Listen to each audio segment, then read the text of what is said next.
Water softener ನಿಮಗೆ soft salt 8,095,485,894. ತಗೊಬಂದು ಕೊಟ್ಟಿಲ್ಲ, ಕೊಡ್ತೀನಿ ಅಂತ ಹೇಳಿದ್ದಾರೆ. ಆ ಕಡೆ ಫುಲ್ ಸಾಲ್ಟ್ ಹಾಕ್ಕೊಳ್ಳಿ ಇಷ್ಟು. ಅದನ್ನು ಓಪನ್ ಮಾಡಿ. ಇವಾಗ ಸರ್ವಿಸ್ ಕೊಡೋದಿದೆ 10 ಡೇಸ್ ಅಥವಾ ಒಂದು ಸಲ ಕ್ಲೀನ್ ಮಾಡಿದ್ರೆ 800 ಲೀಟ್ರ್ ಸಾಫ್ಟ್ ವಾಟರ್ ಬರುತ್ತೆ ಪರ್ ಡೇ. ಒಂದು 100 ಅಥವಾ 80 ಲೀಟರ್ ಅಂದ್ರೂ ವೀಕ್ಲಿ ಅಥವಾ 10 ಡೇಸ್ಗೆ ಒಂದು ಟೈಮ್ ಕ್ಲೀನ್ ಮಾಡಬೇಕಾಗುತ್ತೆ. ಕ್ಲೀನ್ ಮಾಡೋದು ಯಾವ ಥರ ಅಂದರೆ, ಇವಾಗ ಸರ್ವಿಸ್ ಮಾಡೋದಿದೆ, ರನ್ನಿಂಗಲ್ಲಿದೆ. ಫಸ್ಟ್ ಸೌಂಡ್ ಬಂತಲ್ಲ, ಇದು 3 ಮಿನಿಟ್ಸ್ ಬಿಡಿ.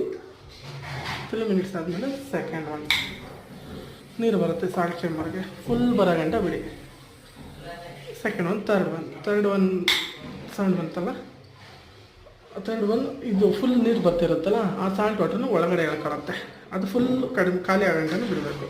ಬಿಟ್ಟಾದ್ಮೇಲೆ ಫೈನಲ್ ಫೋರ್ತ್ ಒನ್. ಇವಾಗ ಒಳಗಡೆ ಎಳ್ಕೊಂಡಿರೋ ಸಾಲ್ಟ್ ವಾಟ್ರನ್ನ ಮತ್ತು ಅದರಲ್ಲಿರುತ್ತಲ್ಲ ಸಾಲ್ಟ್ ಎಲ್ಲ ಈಚೆಗೆ ಬರುತ್ತೆ, ಕ್ಲೀನ್ ಆಗುತ್ತೆ ರೆಸಿನ್. ಇದನ್ನು 10 ಅಥವಾ 15 ಮಿನಿಟ್ಸ್ ಬಿಟ್ಟುಬಿಡಿ. ಇದು ಫೈನಲ್ ಸ್ಟೇಜ್. ಬಿಟ್ಬಿಟ್ಟು ಲಾಸ್ಟ್ ಸರ್ವಿಸ್ ಅಷ್ಟೇ. ಸರ್ವಿಸ್ ಮಾಡೋದು ಬಂತು. ಇದೇ ಮೂಡಲ್ಲೇ ಇರಬೇಕು ಸರ್ವಿಸ್.